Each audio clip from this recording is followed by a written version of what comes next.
January the 14th, day 228.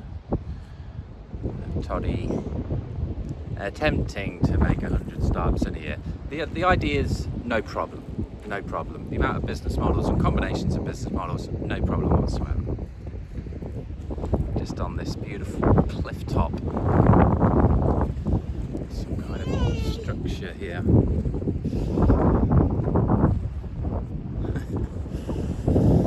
So, still not much inspiration, but definitely getting into the nice vibe of holiday, relaxing into it. It's been a bit hard to relax. I'm like really good at relaxing. I've done a lot of breathing and meditation and yoga work. But I think having a baby who's just turned 1, you're on the go all the time. You're always on alert. And yeah, I just noticed like trying to lie down in the sun just for half an hour. A little bit restless, but just learning to relax again and breathe is good. But yeah, that's why it's nice to have contrast and do things like this. I think the answer for me is definitely loads more of this. I think maybe the best combination, because the thing is, this villa we've had, like, the kitchen equipment is really poor, and they've been quite good because we said, look, we need some more of this, more of that, but yeah, lacking some big saucepans, lacking some yeah, just the knives and chopping boards. Everything's obviously understandably a bit slim, but they did come and they bought a few more things, but they weren't that great. Saucepans have got things coming off. So I think, like, for me, yeah, I just love contrast. I love travel. I love being in new locations, and I think the place we've had now that we're being evicted from end of April has served its purpose. So I think it's back full circle to the beginning with a van that's kind of a camper van, but more of like your adventure van with all of your stuff, and you can just have nice storage at the behind the cab, like at, not the back of the van, the front of the van. That wall is all kind of deep storage with all of your boxes that then you can just roam around the earth slowly. And when you book a place, you can have the tents and outdoor camping stuff and cooking, have a kitchen in there, and like a nice table and chairs. I'm thinking the big Mercedes Sprinter, so you've got the head height, and that could then turn into a bed if you want it. So it would be a camper van. Wouldn't waste any room doing toilets and showers. I think that's just a waste of room in a camper van. Toilet, well, you can. I think we'll have a pull-out compost toilet. They're apparently really good. A bit pricey, but apparently, yeah, just work really, really well. So not a room for the toilet, just a pull-out toilet.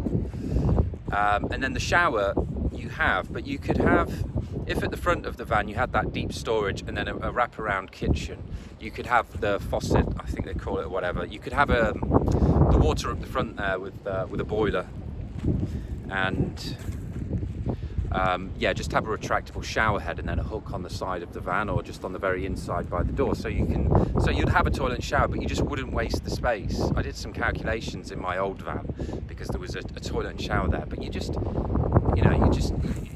there's generally toilets out and about wherever you're going, and the shower, I mean, yeah, the tank, it just doesn't make sense for that amount of space. This is why my argument as well for no fixed bed, because you're in the bed a third of the time. So if your fixed bed takes up half of your van, it's too much. If it can take up a third of the van, that would make sense, because a third of the time you're asleep. So this is my reasoning with what to put in where, and I think just space in it. You want to be able to chill and live and cook and sit down, work, play. So you don't want a room. You don't want rooms in the van. This Mercedes Sprinter kind of size. Some vans you go into and it's just like boxy rooms everywhere, cupboards there, but you really want the feeling of space. So at the back it'll be double sofa either side with a nice table that you could then turn into a bed, a large bed. And that's I think the beauty as well with having a bed that you put up at night, construct when you need it, is you can make it bigger. The thing with a fixed bed is it's fixed. If you're not sleeping, I'm not a big fan of lying in the bed in the day. I mean, yeah, if you want to rest, fine.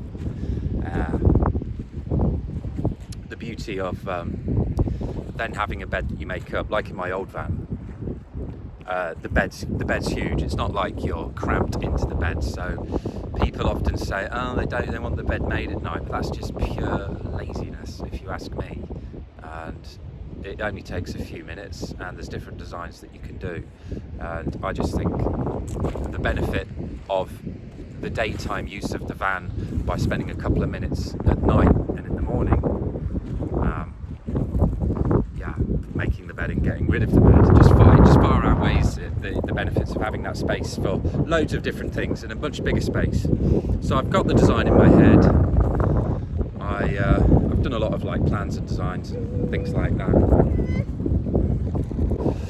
But yeah, I don't like the idea of being full-time in the van. It's nice to have spaces and rent places. So what you can do then is travel slowly. Ferries will get you to most places if you're island hopping around, and just drive around and rent places. I saw that, I think I mentioned on an earlier video, in Spain, of just making some lists on AirBNB, and it had, I hope this isn't too windy, this video, cliff edge. Probably is. Oh well. We're a pro, aren't we? Yeah, like 65% discount. £1,800 down to £650, £150 with the fees and things. So yeah, you could just have the van to stay in if you want, but you've got all your stuff. Then you rock up at the Airbnb and you just get your couple of kitchen boxes out, bang in the kitchen, get your clothes out, put those in the bedroom, so you can be in and out and just really organised. Then you can utilise the washing machine facilities and all of these things, and travel slowly. And then you can have a good stock of food in there, a nice size. All of the van fridges and freezers are just tiny, so but you can have a big chest fridge and a big chest freezer. Very efficient on the power, so you can have your supplies there as well. Yeah, it just seems to make sense to me. So that's just where I'm at, thinking about the future this year and moving towards it. But to do that, we need to get some money coming in from non-conformity company, because there's so much going on. I think what I've got to do, well, the only thing that's come to me today is I need to exercise the outsourcing and automation from the very beginning. So I need to be practicing what I'm preaching immediately, and that will allow me to not only set up all of these businesses and test them, but it will also allow me to run them and keep running them. Video got slightly interrupted. So yeah, two things really. It's the camper van, moving around, renting places for like a month or two at a time idea, island hopping, going around Europe. I think the other thing is kind of already been doing it, but just implementing the systems for outsourcing and automation as much as possible from day one, for every process, because there's going to be a lot of processes.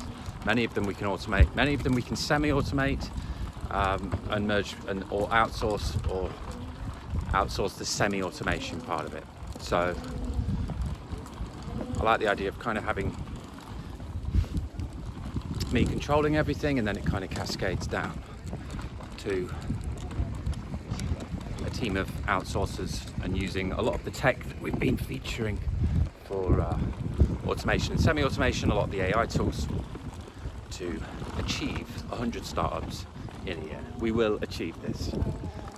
It's on a wrap.